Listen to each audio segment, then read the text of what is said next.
জয় শ্রীকৃষ্ণ। জীবনের ভেতরে যখন শান্তির আলো ম্লান হয়ে আসে, তখন প্রার্থনার সময় বাড়িয়ে দাও। অন্তরের গভীরতা থেকে ঈশ্বরের সঙ্গে কথা বলো। নিজের দুঃখ কষ্টের মুক্তির পথ তার কাছেই প্রার্থনা করো। মনে রেখো, তোমার কাছে শব্দ না থাকলেও তিনি তোমার নীরব আরতি শুনে নেন। মানুষের মন কখনো সঠিক পথ দেখায়, আবার কখনো ভুলের দিকে টানে। কারণ আত্মার ভেতরেই যেমন প্রেমের বীজ আছে, তেমনি ঘৃণার ছায়াও আছে। তুমি যাকে লালন করবে, ধীরে ধীরে সেটাই তোমার স্বভাব হয়ে উঠবে। তাই নির্বাচন তোমার। তুমি কি প্রেমকে গ্রহণ করবে না ঘৃণাকে? কিন্তু বিশ্বাস করো, ঘৃণার ভেতরে কোনো স্থায়ী সত্য বা কল্যাণ নেই। তাই ভালোবাসা দিয়েই বাঁচতে শেখো। কারণ এই পৃথিবী আমাদের চিরস্থায়ী আবাস নয়, এটি শেষ আশ্রয়ও নয়। যখন হৃদয়ে কলুষ জমে, স্বভাবে জেদ বাসা বাঁধে, আর কথায় তিক্ততা ঝরে, তখন তর্কে জয় আসতে পারে, কিন্তু সম্পর্কই পরাজিত হয়। মন স্বভাবতই অস্থির, সে এক মুহূর্তে এক জায়গায় থাকে না। একাগ্রতার পথে সে বড় বাধা। কিন্তু সেই মনই যদি নিয়ন্ত্রণে আসে, তবে তার মতো শ্রেষ্ঠ বন্ধু আর নেই। তাই মনকে সংযত ও একাগ্র করা অত্যন্ত প্রয়োজনীয়, আর তা সম্ভব হয় নিয়মিত সাধনা ও নিরবিচ্ছিন্ন চেষ্টার মাধ্যমে। কুরুক্ষেত্রের যুদ্ধক্ষেত্রে যখন অর্জুন নিজের আত্মীয় স্বজন, গুরু ও প্রিয়জনদের বিপরীতে দাঁড়িয়ে থাকতে দেখলেন, তখন তিনি মোহ ও দুশ্চিন্তায় আচ্ছন্ন হয়ে পড়েছিলেন। সেই সংকটময় মুহূর্তে ভগবান শ্রীকৃষ্ণ কেবল অর্জুনকেই নয়, সমগ্র মানব জাতিকেই উদ্বেগ থেকে মুক্তির এক চিরন্তন পথ দেখালেন। শ্রীমদ্ ভগবদ্ গীতার জ্ঞান। এই মহাজ্ঞান অর্জুনের সমস্ত সংশয় দূর করে তাকে তার কর্তব্য পালনে দৃঢ় করেছিল। তাই কানাই বলেন, অকারণ দুশ্চিন্তা নয়, গভীর মনন করো, ইতিবাচক মন নিয়ে জীবন যাপন করো এবং প্রতিটি দিনকে নতুন সূচনা হিসাবে গ্রহণ করো। তোমার অন্তরের শক্তি যে কোনো প্রতিকূলতার মোকাবিলা করতে সক্ষম। তাই হাসি মুখে এগিয়ে চলো, থেমে থেকো না। যারা জীবনের উচ্চ শিখর স্পর্শ করতে চায়, তাদের পথ সহজ হয় না। জীবন তাদের আরও কঠিন পরীক্ষার মধ্য দিয়ে নিয়ে যায়, যাতে সংগ্রামের আগুনে পুড়ে তারা নিজেদের লক্ষ্য অর্জনের উপযুক্ত হয়ে ওঠে। তাই হাল ছেড়ো না। মনে রেখো তাদের কথা যারা বলেছিল তুমি পারবে না। কোনো অবস্থাতেই ঈশ্বরের প্রতি আস্থা হারিও না। তিনি যদি গাছের ডালে ঘুমিয়ে থাকা পাখিদের পড়ে যেতে না দেন, তবে তোমাকেও পড়তে দেবেন কেন? শুধু বিশ্বাস অটুট রাখো। সঠিক সময়ে তুমি তোমার প্রত্যাশার চেয়েও অধিক প্রাপ্ত হবে। বন্ধুগণ, আপনারা কমেন্টে জয় শ্রী রাধে কৃষ্ণ লিখে আপনাদের ভক্তি ও ভালোবাসা আমাদের কাছে পৌঁছে দিন। ভিডিওটি লাইক করে তাদের সঙ্গে ভাগ করে নিন যাদের মঙ্গল আপনি অন্তর থেকে কামনা করেন, এবং মেসেজ অফ ধর্ম চ্যানেলটি সাবস্ক্রাইব করতে ভুলবেন না। শ্রীকৃষ্ণের বাণী। যদি কেউ আপনাকে বিশ্বাস করে সুযোগ দেয়, তবে তাকে প্রতারিত করবেন না। আর যদি কেউ আপনাকে প্রতারণা করে, তবে তাকে বারবার সুযোগ দেওয়াও প্রয়োজন নয়।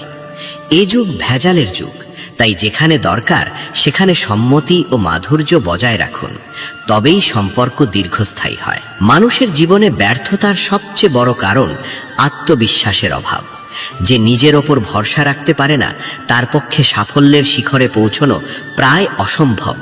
তাই আপনি যতই সৎ হন, যতই ভালো কাজ করুন না কেন, একটি কথা মনে রাখবেন, যে মানুষ একবার আপনাকে ভুল বুঝেছে, সে হয়তো সারা জীবনই আপনাকে ভুল বুঝে যাবে।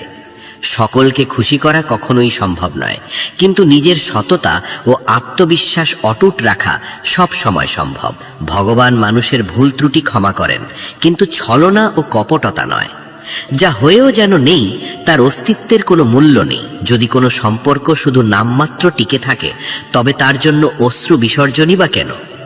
ভগবান শ্রীকৃষ্ণ বলেন, আমার কাছে কেউ ঘৃণিত নয়, কেউ বিশেষ প্রিয় নয়, কেউ বন্ধু নয়, কেউ শত্রুও নয়, কেউ দরিদ্র নয়, কেউ ধনীও নয়। যে ভক্তিভাবে আমাকে স্মরণ করে, আমি তার আর সে আমার। বন্ধুদের বলি, মহাভারতের সেই ভয়ঙ্কর যুদ্ধের ৭৫ দিন প্রায় শেষের পথে। সূর্য অস্তমিত হতে চলেছে। অর্জুনের ছোড়া তীরের আঘাতে কর্ণ তখন মৃত্যুর দ্বার প্রান্তে, অসহনীয় যন্ত্রণায় কাতর। সেই সংকটময় মুহূর্তে তার মনে অসংখ্য প্রশ্ন জাগে, যার উত্তর সে জানতে চায়। উত্তর পাওয়ার আশায় সে স্মরণ করল ভগবান শ্রীকৃষ্ণকে। কর্ণের আন্তরিক আহ্বানে শ্রীকৃষ্ণ তার কাছে উপস্থিত হলেন। কৃষ্ণকে কাছে পেয়ে কর্ণ বলল, প্রণাম বাসুদেব, আপনি এসেছেন, ভালো হয়েছে। আমার মনে কিছু প্রশ্ন আছে, আজ তাদের উত্তর আপনার কাছ থেকেই চাই। করুণাময় কণ্ঠে শ্রীকৃষ্ণ বললেন, প্রিয় ভ্রাতা কর্ণ, তোমাকে এই অবস্থায় দেখে আমার হৃদয় ব্যথিত হচ্ছে। খুব কষ্ট পাচ্ছ, তাই না বন্ধু? কৃষ্ণের কথা শুনে কর্ণ মৃদু হেসে উঠল। শ্রীকৃষ্ণ বললেন, বলো রাধেয়, কি জানতে চাও? কর্ণ গভীর বেদনা নিয়ে বলল, হে বাসুদেব, আপনি কি আমার দুর্ভাগ্যের সীমা পরিমাপ করতে পারেন? আমি সূর্যপুত্র রাধেয় কর্ণ নামে পরিচিত। আমি কুন্তিপুত্র কর্ণ, যুধিষ্ঠিরের জ্যেষ্ঠ ভ্রাতা, বলশালী ভীম, পরাক্রমী অর্জুন, সুদর্শন নকুল ও প্রাজ্ঞ সহদেবের বড় ভাই। তবু সারা পৃথিবী আমাকে সুতপুত্র বলেই ডেকেছে, আর আমি নীরবে তা সহ্য করেছি। একটু ভাবুন হে বাসুদেব, আমার অন্তরের যন্ত্রণা অনুভব করার চেষ্টা করুন। জন্মের পরই আমার মা আমাকে ত্যাগ করেছিলেন, কারণ আমি তার বিবাহের পূর্বে জন্মেছিলাম। কিন্তু অবৈধ সন্তান হিসেবে জন্ম নেওয়ায় আমার দোষ কোথায়? গুরু দ্রোণাচার্য আমাকে শিক্ষা দিতে অস্বীকার করেছিলেন, কারণ আমি ক্ষত্রিয় পুত্র ছিলাম না। এতে কি আমার অপরাধ ছিল? পরশুরাম আমাকে যুদ্ধবিদ্যার সবকিছু শিখিয়েছিলেন, কিন্তু শেষে অভিশাপ দিয়েছিলেন যে সবচেয়ে প্রয়োজনের সময় আমি সব ভুলে যাব, কারণ আমি ক্ষত্রিয় নই। এতে কি আমার অপরাধ ছিল? একবার অসাবধানতায় আমার তীরে একটি গরু বিদ্ধ হয়েছিল। তার মালিক আমাকে অভিশাপ দিয়েছিল, যদিও সেখানে আমার কোনো ইচ্ছাকৃত অপরাধ ছিল না। দ্রৌপদীর স্বয়ংবরে আমাকে কি অপমাননা সহ্য করতে হয়েছে। সুতপুত্র বলে আমাকে প্রত্যাখ্যান করা হয়েছিল। পরে মা কুন্তী এসে আমার জন্ম রহস্য জানালেন, তাও তখনই যখন তার পুত্রদের বিপদ দেখলেন এবং আমার কাছে তাদের জন্য অভয় দান চাইলেন। জীবনে যা কিছু পেয়েছি সবই দুর্যোধনের কাছ থেকে, তাহলে তার পক্ষ নিয়ে যুদ্ধ করাটা কি অন্যায়? বলুন বাসুদেব, আমার দোষ কোথায়? এই সব কিছুর মধ্যে আমার অপরাধ কি? কর্ণের কথা মন দিয়ে শুনে শ্রীকৃষ্ণ বললেন, হে কর্ণ, এবার আমার কথাও শোনো। আমার জন্ম হয়েছিল আমারই মামার কারাগারে। জন্মের আগেই মৃত্যু যেন আমার জন্য ওত পেতেছিল। জন্মরাত্রিতেই আমাকে পিতামাতার থেকে বিচ্ছিন্ন করা হয়। তোমার শৈশব কেটেছে রথ, অস্ত্র আর বীরত্বের আবহে, আর আমাকে বড় হতে হয়েছে গোয়াল ঘর গোপালদের ভিড়ে। হাঁটতে শেখার আগেই আমাকে প্রাণঘাতী আক্রমণের সম্মুখীন হতে হয়েছে। আমার কোনো সেনাবাহিনী ছিল না, প্রথাগত শিক্ষা পাওয়ার সুযোগও ছিল না। অপমান আর প্রতিবন্ধকতার মধ্য দিয়েই আমাকে এগোতে হয়েছে।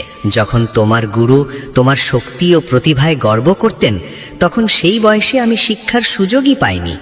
16 বছরে গিয়ে ঋষি সন্দীপনির আশ্রমে শিক্ষালাভের সুযোগ পেয়েছিলাম। তুমি তোমার পছন্দের নারীকে বিবাহ করেছিলে, আর আমি যাকে হৃদয় থেকে ভালোবেসেছিলাম তাকে নিজের কাছে রাখতে পারিনি। আমাকে বিবাহ করতে হয়েছে তাদের যাদের প্রতি আমার আকর্ষণ ছিল না, কিংবা যাদের আমি অসুরদের হাত থেকে রক্ষা করেছিলাম। জরাসন্ধের ভয়ে আমাদের সমগ্র সমাজকে যমুনা তীর ছেড়ে সাগর কূলে গিয়ে বসবাস করতে হয়েছে। যুদ্ধক্ষেত্র ত্যাগের কারণে আমাকে রণছোড় বলে অপমান করা হয়েছে। ভাবো কর্ণ, যদি দুর্যোধন জয়ী হয় তুমি কৃতিত্ব পাবে, কিন্তু যদি ধর্মরাজ যুধিষ্ঠির জয়ী হন তবে আমাকে কেবল যুদ্ধ ও তার ফলাফলের জন্যই দোষারোপ করা হবে। স্মরণ রেখো, প্রত্যেক মানুষের জীবনেই চ্যালেঞ্জ আসে। জীবন কারো সঙ্গে সম্পূর্ণ ন্যায় করে না। দুর্যোধন যেমন অন্যায়ের মুখোমুখি হয়েছে, তেমনি যুধিষ্ঠিরও অবিচার সহ্য করেছে। কিন্তু সত্য ধর্ম কি তা তুমি জানো।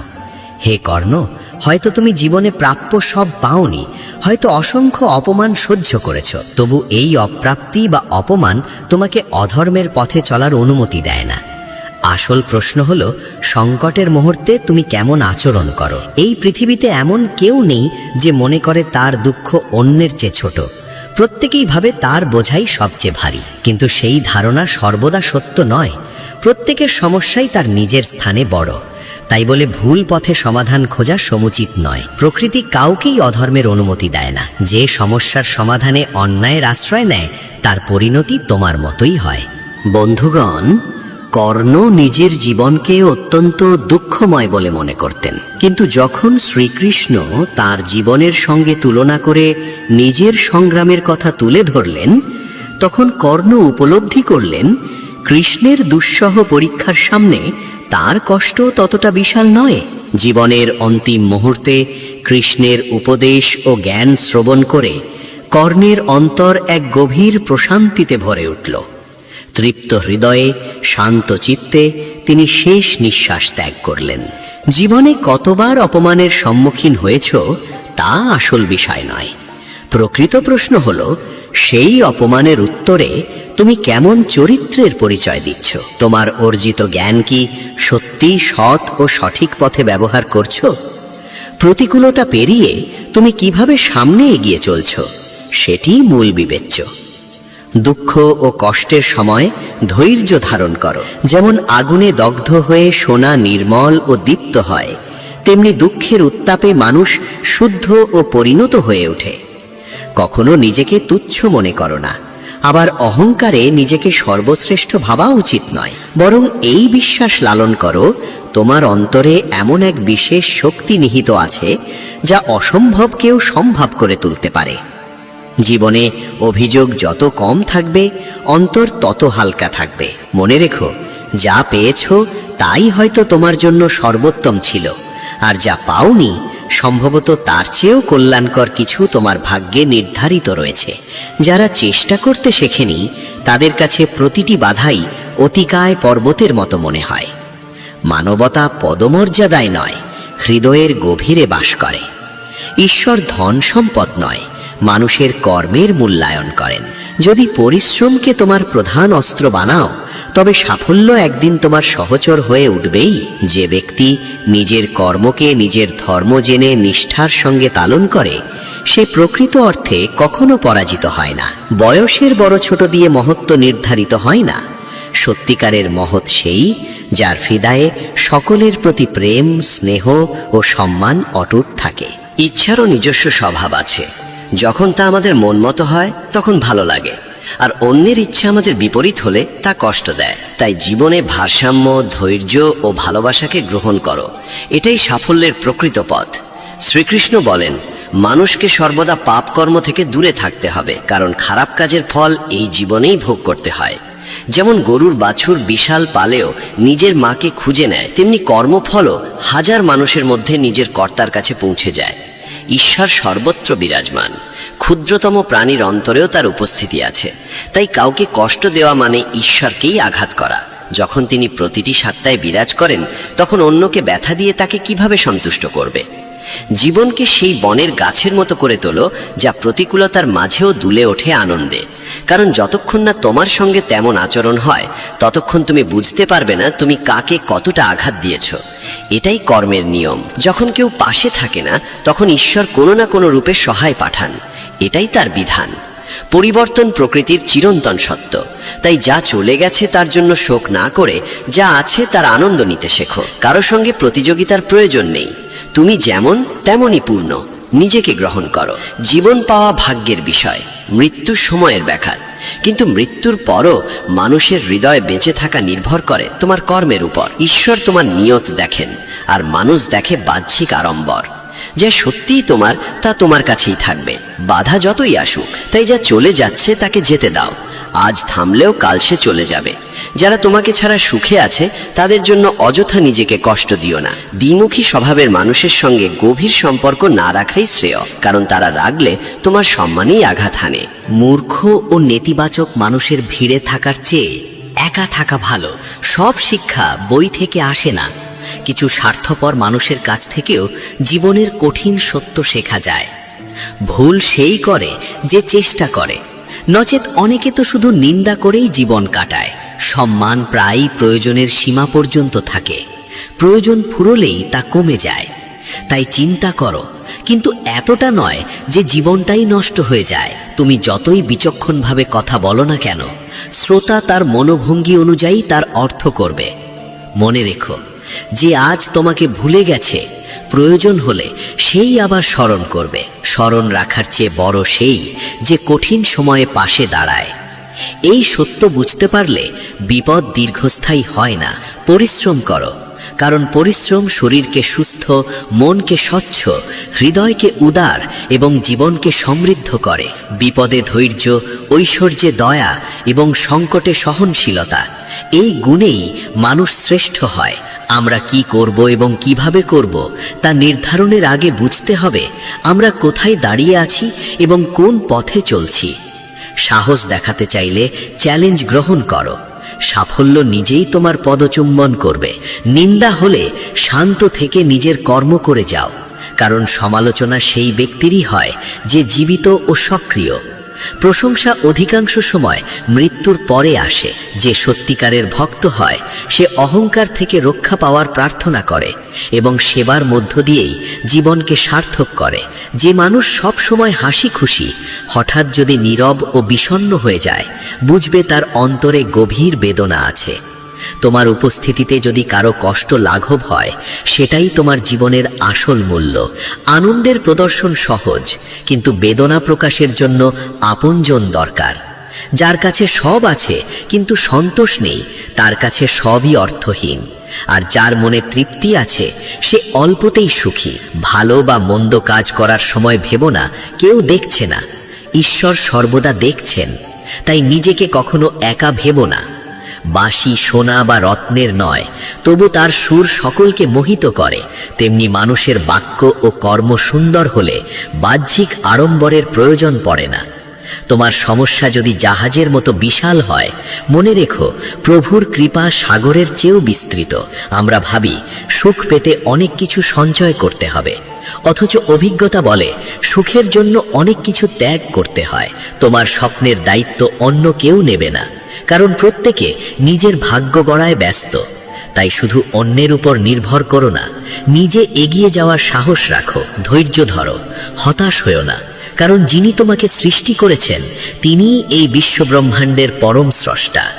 আমরা প্রায়ই ভাবি মানুষ কি বলবে, কিন্তু ভেবেছি কি ঈশ্বর কি বলবেন? কানাই বলেন জীবনের মূল ভিত্তি হলো মূল্যবোধ। উত্তম মূল্যবোধ মেনে চললে শুধু নিজের জীবন নয়, সমাজও আলোকিত হয়। শিক্ষা গুরুত্বপূর্ণ, কিন্তু তার চেয়েও বড় মানবিকতা ও মূল্যবোধ। তাই এগুলোকে জীবনের সর্বোচ্চ স্থান দাও। এক গুরুর দুই শিষ্য ছিল, দুজনেই ভক্তি করত, কিন্তু একজন সর্বদা প্রফুল্ল, অন্যজন চির দুঃখী। গুরুর দেহাবসানের পর তারা যোগ বলে স্বর্গে পৌঁছল।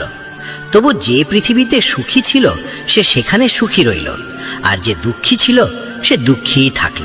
তখন গুরু বললেন, ভক্তি স্বর্গ দিতে পারে, কিন্তু সুখ দুঃখ নির্ভর করে মনের অবস্থার ওপর। মন শুদ্ধ হলে নরকেও শান্তি মেলে, আর মন অশুদ্ধ হলে স্বর্গেও অশান্তি থাকে। কেউ অহংকারে সম্পর্ক হারায়, কেউ সম্পর্ক বাঁচাতে গিয়ে আত্মসম্মান হারায়। মানুষ একসঙ্গে থাকে তবু হিংসা জন্মায়, সম্পর্ক গড়ে তবু বৈরিতা তৈরি হয়। সামনে একরকম, পেছনে আরেক রকম। কিছু মানুষ ভালো কথাতেও দোষ খোঁজে। হীরের সত্যিকারের পরীক্ষা অন্ধকারেই হয়, কারণ রোদে কাঁচও ঝলমল করে। তিক্ত সত্য বলা মিথ্যা সান্ত্বনার চেয়ে অনেক শ্রেয়। ভালোবাসা ও সম্মান তাদেরই দাও যারা তার মূল্য বোঝে। প্রত্যেক মানুষের দুটি গল্প থাকে, একটি সে সকলকে বলে, আরেকটি সে গোপন রাখে। উপদেশের চেয়ে প্রয়োজনে সামান্য সহায়তাই অধিক মূল্যবান। মানুষের সবচেয়ে বড় শত্রু তার নিজের মন। যদি কেউ কিছু চায়, সামর্থ্য অনুযায়ী দাও এবং কৃতজ্ঞ হও যে তুমি দানকারীর দলে আছো। জীবন একদিনের হোক বা 4 দিনের, প্রতিটি মুহূর্তকে অমূল্য ভেবে বাঁচো। বাইরের হাসির আড়ালে প্রায়ই লুকিয়ে থাকে অশ্রু। মানুষ জিনিসের মূল্য বোঝে তা পাওয়ার আগে এবং হারানোর পরে। তাই যা আছে তার মর্যাদা দাও। জীবন সাইকেলের মতো, ভারসাম্য রাখতে হলে চলতেই হয়। সত্যিকারের বন্ধু আনুষ্ঠানিকতার তোয়াক্কা করে না। অল্প সম্পর্ক গড়লেও অন্তর দিয়ে পালন করো। সাফল্য এলে অনেকে খুশির চেয়ে বেশি ঈর্ষান্বিত হয়। যে হৃদয় থেকে ভালোবাসে তাকে সম্মান করো। একদিন অভিযোগহীনভাবে কাটিয়ে দেখো, শান্তি নিজেই আসবে। সব প্রশ্নের উত্তর দিতে হয় না, সব কথায় প্রতিক্রিয়া জানাতে হয় না। সময় কারো জন্য থামে না। বিপদ এলে ভেঙে পড়ো না, কঠিন সময় মানুষকে শক্ত করে। পথপ্রদর্শক কেমন তার উপর সমাধান নির্ভর করে। দুর্যোধন শকুনির পরামর্শ নিয়েছিল, আর অর্জুন নিয়েছিল শ্রীকৃষ্ণের। উচ্চতায় উঠতে চাইলে অহংকার ছেড়ে ফেলো, কারণ সত্যিকারের উচ্চতায় পৌঁছায় বিনয়ীরা। সুযোগকে চিনে কাজে লাগাতে পারলেই তা মূল্যবান হয়। অতীতে আটকে থেকো না, বর্তমানই তোমার সম্পদ। সাফল্য দেরিতে এলে হতাশ হয়ো না, মহল তৈরি হতে সময় লাগে। শ্রেষ্ঠত্ব জন্মে নয়, কর্মে ও গুণে। সব জানা জ্ঞান নয়, কিছু উপেক্ষা করাও জ্ঞান। ধৈর্য ধরো, ঈশ্বরে বিশ্বাস রাখো। একদিন তিনি তোমার হারানো হাসি ফিরিয়ে দেবেন। বন্ধুরা, আজকের এই আলোচনা যদি আপনার হৃদয়ে বিন্দুমাত্র প্রশান্তি দিয়ে থাকে, তবেই আমাদের এই প্রচেষ্টা সার্থক। শ্রীকৃষ্ণের এই অমৃত বাণী এবং ধর্মের পথে চলার প্রেরণা আরও মানুষের কাছে পৌঁছে দিতে আমাদের মেসেজ অব ধর্মা চ্যানেলটি এখনই সাবস্ক্রাইব করে নিন। আপনার একটি লাইক এবং শেয়ার হয়তো অন্য কারো জীবনের অন্ধকার দূর করতে সাহায্য করবে। আর হ্যাঁ, কমেন্টে আপনার ভক্তি জানাতে জয় শ্রীকৃষ্ণ লিখতে ভুলবেন না। দেখা হবে পরবর্তী ভিডিওতে। ততক্ষণ পর্যন্ত কৃষ্ণের কৃপায় ভালো থাকুন। জয় শ্রীকৃষ্ণ। রাধে রাধে।